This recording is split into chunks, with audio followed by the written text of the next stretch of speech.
La situación de la corrupción en México, en el marco jurídico, constitucional y normativo, ha avanzado en los últimos años a pasos agigantados. Tenemos actualmente reformas constitucionales a nivel federal y en los estados de la federación, y tenemos un entramado de nuevas instituciones que estarán procurando la rendición de cuentas, la fiscalización y el combate, la prevención y la sanción de la corrupción de diferentes maneras, de una manera articulada a través de sistemas y de una manera más efectiva a través de herramientas de fiscalización más severas. Sin embargo, en México no solamente se necesitan normas y un entramado complejo de instituciones para poder avanzar en el cumplimiento de la rendición de cuentas. Las universidades jugamos un papel fundamental también en esta gran labor del combate a la corrupción. ¿Hacia dónde se dirigen estos esfuerzos académicos para poder contribuir a la labor de la corrupción en México? Un gran desafío que tenemos en México es la falta de datos, de diagnósticos, de bases de datos que den seguimiento y den cuenta de la realidad sobre los actos que se cometen en corrupción, en hechos de corrupción en México.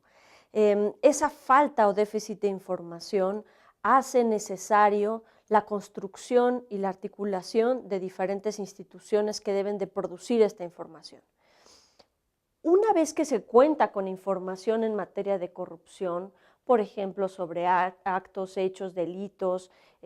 estadísticas sobre el cometimiento, también se requiere que las universidades funcionen como centros de generación de conocimiento científico y especializado en la materia de anticorrupción. Esto produciría no solamente más datos, sino conocimiento y análisis sobre la situación, los modos de operar, la forma en la cual se están teniendo efectividad los mecanismos jurídicos y también los mecanismos institucionales para el combate a la corrupción. Y sobre todo nos permitiría analizar cuáles pueden ser los riesgos en corrupción para prevenir y anticipar acciones que paulatinamente se desarrollan en el curso de los tiempos como nuevas formas de corrupción. Académicamente importa estudiar la configuración de las redes de corrupción, la forma en la cual se pueden atacar, se pueden desconfigurar incluso, y la forma en la cual esas redes de corrupción también se generan en otros aspectos o en otros ámbitos que pueden incluso aumentar los riesgos de corrupción en diferentes entornos. Uno de los principales retos en México será conocer o avanzar en nuestro conocimiento sobre la corrupción, no solo a nivel federal. Las nuevas reformas constitucionales ponen el énfasis en que este es un problema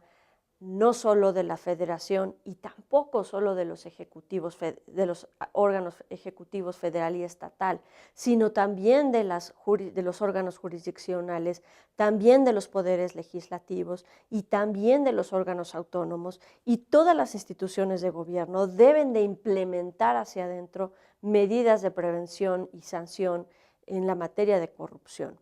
Pero también esto abre una enorme oportunidad para abordar el tema de manera nacional y no solamente a nivel público, sino ahora con estrategias también de combate a la corrupción en el sector privado que vinculan a través de sus relaciones muchas de las redes, constituyen muchas de las redes de corrupción que tenemos en nuestro país. Esta gran oportunidad de generar un entorno mucho más eficaz en la materia de corrupción nos hace pensar que el panorama nacional de la corrupción se tiene que pensar a partir de los temas, de los órganos, de las actividades que desempeñan estos órganos y de las formas en las que la corrupción se puede dar. Lo que nos hace pensar que puede haber de muchas maneras de corrupción y dependiendo de cuáles van a ser los órganos en los que se presenta el fenómeno, habrá que definirlo de una manera. Uno de los grandes problemas de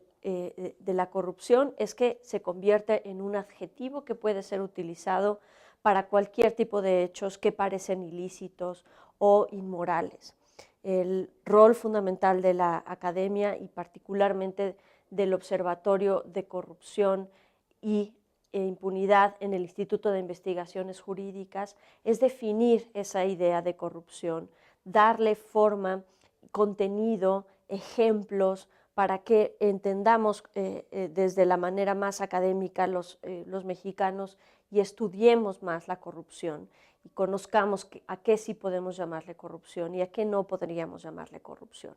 Esto implica, desde luego, que todo el entramado legislativo nuevo, toda la forma en la que en México se empieza a estudiar la corrupción de manera académica